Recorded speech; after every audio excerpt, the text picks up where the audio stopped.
World of Warfare presents America's Holocaust Fail. After Hitler's final solution had been launched in utmost secrecy, at what historians call the Wannsee Conference of January 20th, 1942, by the summer of that same year, reports of Jewish deportations and death camp atrocities began to trickle west. When Rabbi Stephen Wise, head of the American Jewish Congress and a longtime friend of FDR,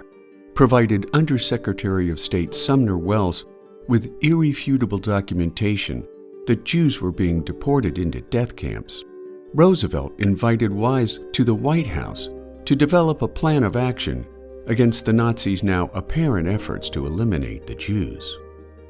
9 days after their meeting, Roosevelt induced Churchill and Stalin to join him in a declaration on Jewish massacres, which received wide publicity in the American and British press, along with leaflet drops behind enemy lines, forewarning that those participating in the Holocaust would face future convictions as war criminals.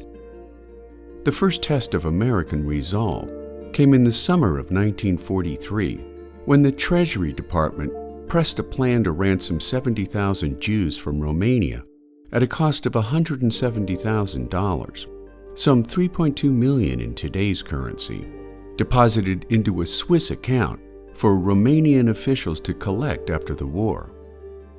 FDR approved the deal. However, entrenched anti-Semitic sentiment within the State Department led to foot-dragging and total inaction on the plan. FDR next agreed to a Swiss proposal to rescue Jewish children hiding in France. And after Treasury again green-lighted the necessary funds, diplomats at State willfully scuttled any forward movement on the rescue plan.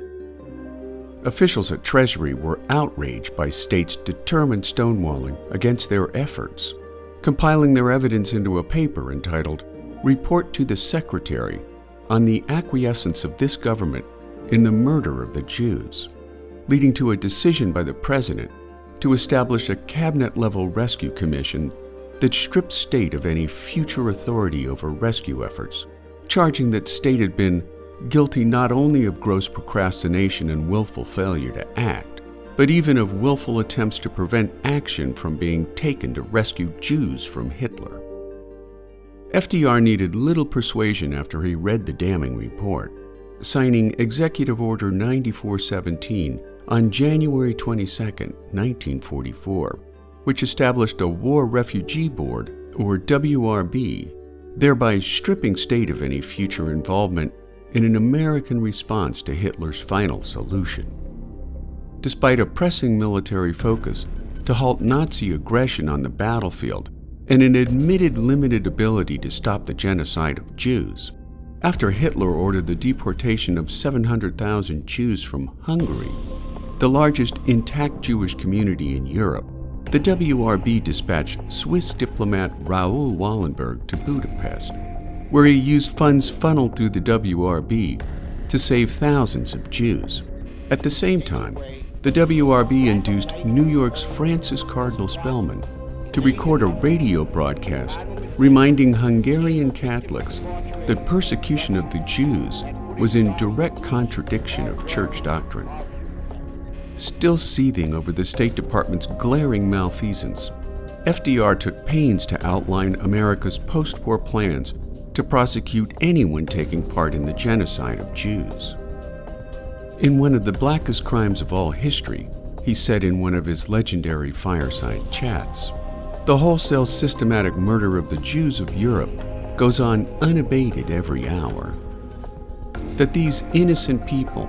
who have already survived a decade of Hitler's fury, should perish on the very eve of triumph over the barbarism which their persecution symbolizes, would be a major tragedy." In terms of retribution, he went on to say that this applies not only to the leaders, but also to their functionaries and subordinates in Germany and in the satellite countries. All who knowingly take part in the deportation of Jews to their death are equally guilty with the executioner, making the State Department's willful blockade of Jewish rescue efforts a permanent stain on the history of a nation.